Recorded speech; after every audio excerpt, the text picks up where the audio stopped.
Assalamualaikum warahmatullahi wabarakatuh. Halo teman-teman, di sini saya akan mempresentasikan terkait tugas UTS pembelajaran IPS MI atau SD.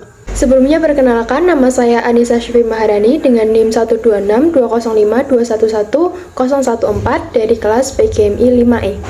Oke, langsung saja pada pertanyaan yang pertama, yaitu apa yang dimaksud dengan IPS dan mengapa IPS penting dalam kurikulum sekolah dasar.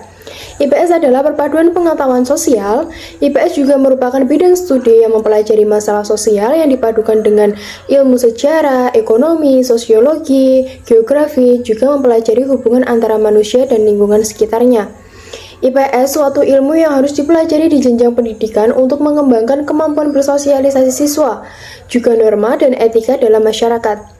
Lalu, mengapa IPS itu penting dalam kurikulum sekolah dasar? Yang pertama, dalam konteks sejarah, IPS membantu siswa memahami akan sejarah peradaban manusia, adat istiadat yang berlaku di masyarakat.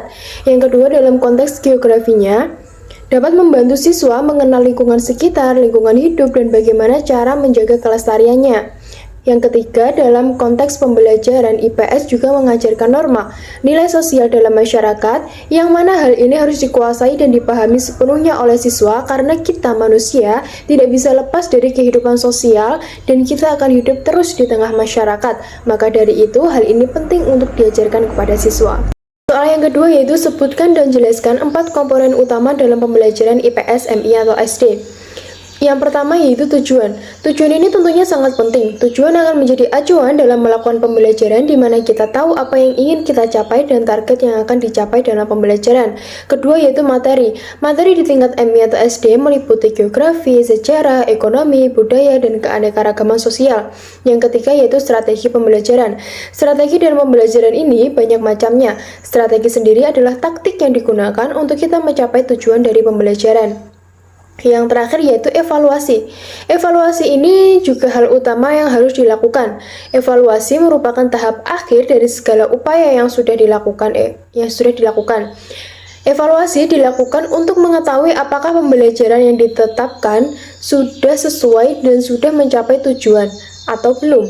Evaluasi ini mencakup 3 kompetensi, yakni sikap, pengetahuan, keterampilan, yang harus dilihat hasilnya dengan menggunakan berbagai cara dan alat evaluasi seperti tes tertulis ataupun tugas proyek. Soal yang ketiga yaitu mengapa guru harus mengajarkan tentang budaya dan keanekaragaman sosial dalam pembelajaran IPS, MI, atau SD.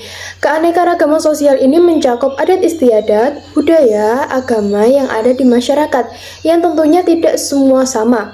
Pasti ada perbedaan, maka dari itu, dengan mengajarkan keanekaragaman sosial pada siswa, ini akan memberikan pemahaman tentang perbedaan tersebut dan menumbuhkan sikap saling menghargai dan menghormati antar perbedaan yang ada pada masyarakat.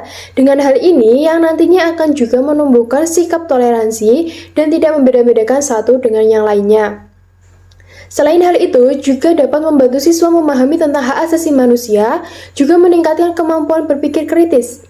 Hal ini akan menumbuhkan karakter berbudi pekerti yang baik, toleran, menghargai sebuah perbedaan. Dengan menciptakan dan menanamkan pendidikan seperti ini pada siswa, maka nantinya akan tumbuh sebagai masyarakat yang baik pula. Maka dari itu perlu adanya pengajaran tentang budaya dan keanekaragaman sosial dalam IPS. Soal yang keempat yaitu bagaimana berita dan media sosial dapat mempengaruhi pandangan masyarakat tentang isu-isu sosial dan politik. Berita dan media sosial ini bisa mempengaruhi pandangan masyarakat tentang isu-isu sosial dan politik karena media sosial ini memiliki akses yang sangat luas. Dan hampir seluruh masyarakat Indonesia sekarang menggunakan media sosial. Media sosial mempermudah akses yang mana masyarakat mudah mengakses berita politik, pembaruan kebijakan isu-isu lainnya yang membantu masyarakat selalu update dan terinformasi oleh berita dan isu-isu politik. Media sosial ini mudah menyebar dengan cepat. Media sosial ini bisa sebagai penggiring atau pembentuk opini, di mana jika ada sekelompok orang yang berpandangan dan membicarakan isu politik sesuai dengan pandangan mereka, dan nantinya itu akan cepat tersebar di media sosial. Kemungkinan besar akan banyak orang yang akan tergiring opini tersebut dan mempengaruhi pandangan tentang, misalnya, kandidat dari partai politik, kalau sekarang pemilihan presiden. Opini satu individu atau kelompok untuk sangat mungkin juga mempengaruhi pandangan orang lain. Kadang orang yang tidak tahu benar atau salah, namun tetap ikut saja apa yang ramai dibicarakan. Sehingga orang itu akan terotomatis tergiring oleh opini entah itu benar atau salah. Namun, dalam penggunaan media sosial ini juga sangat berbahaya. Penyebaran informasi yang tidak akurat, hoax, akan mudah menyebar dan menggiring opini publik ke hal yang salah, apalagi dalam pemilihan kandidat politik yang sangat rawan sekali. Maka dari itu, kita sebagai pengguna media sosial harus pandai memilih informasi yang baik atau tidak, akurat atau tidak. Kita cari tahu dulu, baru kita berpendapat, jangan hanya ikut tergiring opini orang lain semata. Nomor 5 yaitu praktekkan dan analisislah pembelajaran dalam kelas mulai dari pendekatan, strategi, metode, dan teknik. Di sini saya akan mengambil pendekatan kooperatif, pendekatan belajar dengan membentuk kelompok kecil dan siswa berdiskusi bisa saling mengajarkan kepada teman sekelompok. Kemudian metode yang digunakan yaitu ceramah, diskusi, percobaan, presentasi, tanya jawab. Sebelum masuk, pada inti guru akan menjelaskan dan meluruskan tentang materi ajar. Kemudian pembentukan kelompok ini digunakan untuk melakukan demonstrasi atau percobaan sesuai dengan materi ajar. Kemudian akan dipresentasikan dan setelahnya guru akan menanggapi dan siswa bergantian melakukan presentasi. Strategi yang digunakan yaitu strategi cooperative learning. Kegiatan pembelajaran ini akan melibatkan semua atau seluruh peserta didik dalam diskusi kelompok kecil. Teknik yang akan digunakan yaitu teknik demonstrasi. Siswa akan melakukan percobaan secara berkelompok dan akan mendemonstrasikan serta mempresentasikan hasil dari analisis percobaan secara bergantian. Assalamualaikum warahmatullahi wabarakatuh. Selamat siang anak-anak, kembali lagi dengan mata pelajaran sains hari ini. Bagaimana kabar kalian semua? Alhamdulillah, luar biasa, Allahu Akbar. Oke, sebelum kita memasuki pembelajaran, alangkah lebih baiknya kita berdoa lebih dahulu. Sama-sama kita mengucap basmalah.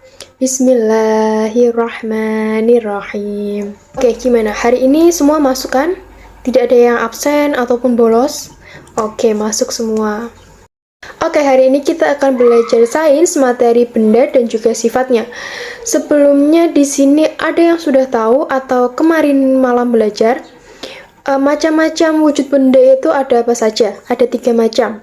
Siapa yang bisa menyebutkan? Pintar sekali ya, benda padat, benda cair, dan juga benda gas. 3 wujud benda ini akan kita bahas pada hari ini. Sebelum masuk lebih dalam ke dalam materi, ada nggak yang bisa menyebutkan lagi contoh dari benda padat, benda cair, dan juga benda gas? Benda padat dulu aja. Contoh benda padat yang ada di sekitar kelas kalian ini, contohnya apa saja? Benar sekali, ada papan tulis, ada buku, ada pensil, penggaris, penghapus, dan banyak lagi. Kalau benda cair? Air, betul sekali. Kalau benda gas? Kurang tahu. Oke, Ibu akan menjelaskannya nanti. Bahasan pertama yaitu tentang wujud benda. Suatu benda ini pasti memiliki wujud. Wujud benda ini ada 3 macam seperti yang sudah kita sebutkan tadi. Ada benda padat, ada benda cair, dan juga ada benda gas. Wujud benda padat ini contohnya seperti tas, penggaris, spidol, papan tulis, pensil, dan ballpoint. Sudah disebutkan yang tadi. Kalau contoh benda cair itu contohnya ya air dan semua yang berair. Kalau contoh dari benda gas ini bisa gas, balon yang berisi gas, asap, angin, seperti itu. Kemudian sifat-sifat benda. Suatu benda juga bisa dikelompokkan berdasarkan sifat fisiknya, misalnya warna, bentuk, kekuatan, kekerasan, atau ukurannya.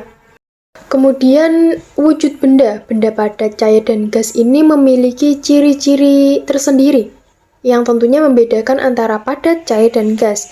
Yang pertama yaitu benda gas. Benda gas ini memiliki ciri-ciri yang pertama, bentuk dan besarnya itu tetap, menempati ruang. Yang ketiga mempunyai massa atau berat. Yang keempat dapat dipegang. Yang kelima volumenya tetap. Kalau ciri-ciri dari benda cair, yang pertama yaitu bentuknya selalu berubah sesuai wadah. Yang kedua isinya tetap. Yang ketiga volumenya tetap.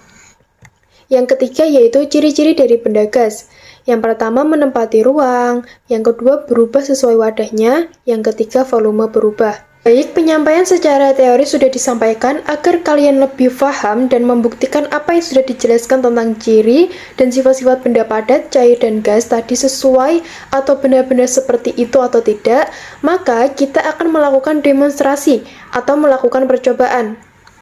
Ibu sudah membagi menjadi 3 kelompok kemarin. Silakan kalian berkumpul dengan kelompok masing-masing yang sudah Ibu bagi. Dan kalian tidak lupakan membawa bahan yang sudah ditentukan. Bagus. Oke, jadi kelompok pertama itu akan melakukan percobaan untuk mengetahui bentuk benda padat bila diletakkan di suatu wadah dan mengetahui bentuk benda padat jika diberi perlakuan. Kelompok 2 akan melakukan percobaan untuk mengetahui bentuk benda cair, selalu mengikuti bentuk tempatnya dan permukaan benda cair yang tenang akan selalu datar. Kelompok 3 akan melakukan percobaan untuk mengetahui benda gas dan tekanan benda gas. Sebelum kita melakukan percobaannya, Ibu akan mengecek satu persatu kelompok apakah sudah membawa sesuai dengan yang Ibu tentukan. Kelompok 1 membawa 2 buah pensil, penghapus, gelas, dan juga mangkuk. Kelompok 2 membawa air, botol bening, gelas bening, dan juga mangkuk bening. Kelompok 3 membawa balon, botol, dan kantung plastik. Oke, semua lengkap ya. Kalian sudah bisa mulai melakukan percobaannya. Nanti Ibu akan membagikan selembar kertas berisi pertanyaan yang bisa kalian jawab atau kalian isi setelah kalian melakukan percobaan dan menganalisisnya. Jadi nanti pada saat percobaan berlangsung, kalian bebas bertanya apa saja yang belum kalian ketahui dan apa yang kalian bingungkan. Bebas untuk bertanya, jangan malu, oke? Dan nanti setelah semua selesai, kalian per kelompok akan maju untuk mendemonstrasikan hasil dari percobaan yang kalian lakukan dan mempresentasikan dari hasil lembar pertanyaan yang Ibu kasih tadi. Jadi agar semua teman-teman kalian tahu, kalian bisa saling menjelaskan nanti di depan, oke? Baik, kalian sudah mendemonstrasikan dan mempresentasikannya dengan sangat-sangat baik. Jadi dapat disimpulkan dari pembelajaran kali ini yaitu wujud benda itu terdiri dari 3 macam, yaitu benda padat, benda cair, dan benda gas. Contoh dari benda padat adalah pensil, penghapus, meja, kursi, papan tulis, sapu, dan banyak lagi. Contoh dari benda cair antara lain minyak, air, sirup, dan lain-lain, segala yang berair pokoknya. Contoh benda gas yaitu gas dan udara, ada angin, ada balon gas, asap. Kemudian sifat-sifat benda. Yang pertama yaitu sifat benda padat, yaitu bentuk benda padat itu tetap tidak dipengaruhi oleh bentuk wadahnya. Yang kedua, bentuk benda padat itu dapat diubah dengan perlakuan tertentu. Kemudian sifat dari benda cair yaitu yang pertama, bentuk benda cair itu tidak tetap, selalu mengikuti wadahnya. Bentuk permukaan benda cair yang tenang itu selalu datar. Benda cair mengalir ke tempat yang rendah. Benda cair menekan ke segala arah dan benda cair meresap melalui celah-celah kecil. Yang terakhir yaitu sifat benda gas, yaitu yang pertama, bentuk benda gas itu tidak tetap karena mengisi seluruh ruang atau mengikuti wadahnya. Yang kedua, benda gas itu menekan ke segala arah. Bagaimana anak-anak? Sampai di sini ada yang masih bingung? Jika masih bingung, bisa kalian tanyakan. Dan dikarenakan waktu sudah mepet dengan jam pulang, Ibu akan memberikan evaluasi dalam bentuk tes tertulis. Ini kalian kerjakan nanti di rumah, karena jika dikerjakan saat ini waktunya tidak mencukupi. Kalian kerjakan di rumah dan kalian kumpulkan besok. Silakan kalian berkemas terlebih dahulu. Oke, sudah. Ketua kelas silakan memimpin berdoa.